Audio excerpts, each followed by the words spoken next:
जो जग में रहो तो ऐसे रहो जैसे जल में कमल का फूल रहे, जैसे जल में कमल का फूल रहे। मेरे सब गुण दोष समर्पित हो, करतार तुम्हारे हाथों में अब सौंप दिया इस जीवन का, सब भार तुम्हारे हाथों में।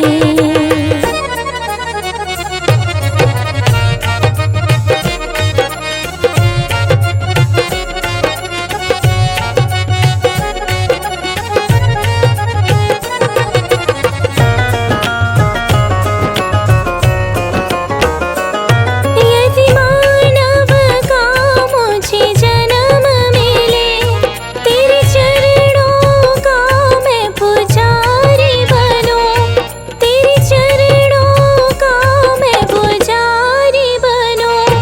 इस पूजक के एक एक रग का हो तार तुम्हारे हाथों में, अब सौंप दिया इस जीवन का, सब भार तुम्हारे हाथों में।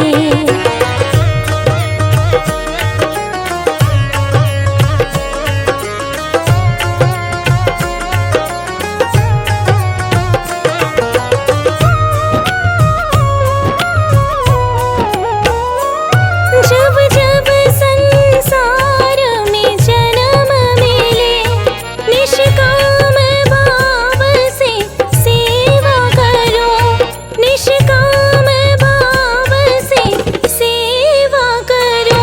फिर अंत समय में प्राण तजो, श्री राम तुम्हारे हाथों में, अब सौंप दिया इस जीवन का, सब भार तुम्हारे हाथों में।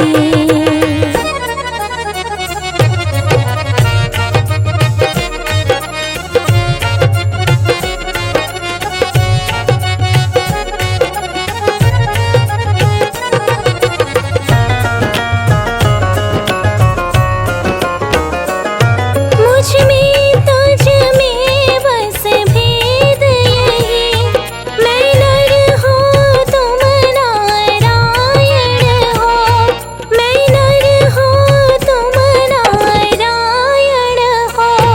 मैं हूँ संसार के हाथों में, संसार तुम्हारे हाथों में, अब सौंप दिया इस जीवन का, सब भार तुम्हारे हाथों में।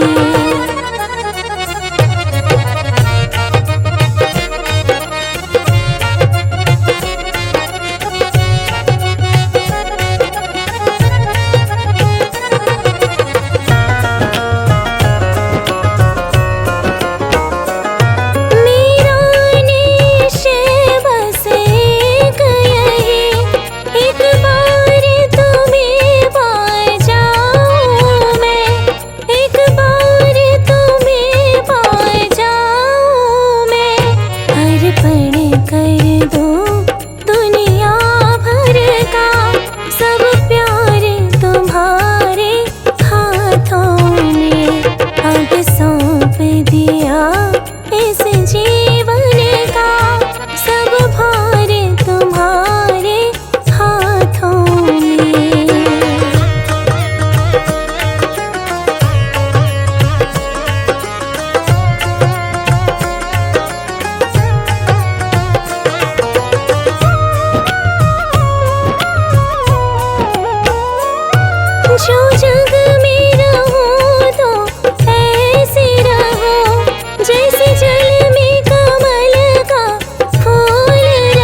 सौंप दिया इस जीवन का, सब भार तुम्हारे हाथों में।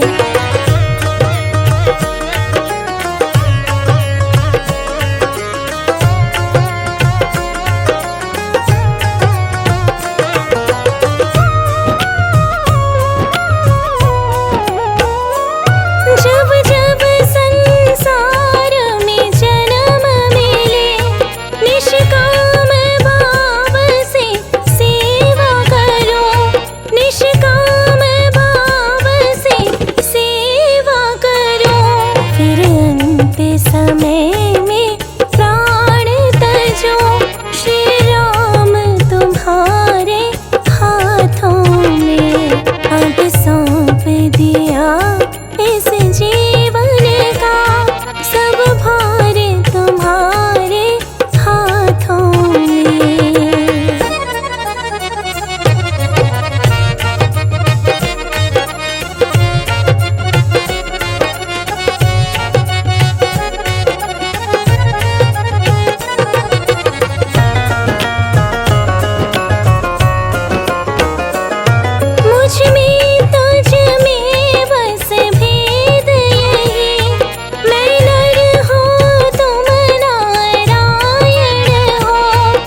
अंत समय में प्राण तजो, श्री राम तुम्हारे हाथों में। अब सौंप दिया इस जीवन का, सब भार तुम्हारे हाथों में।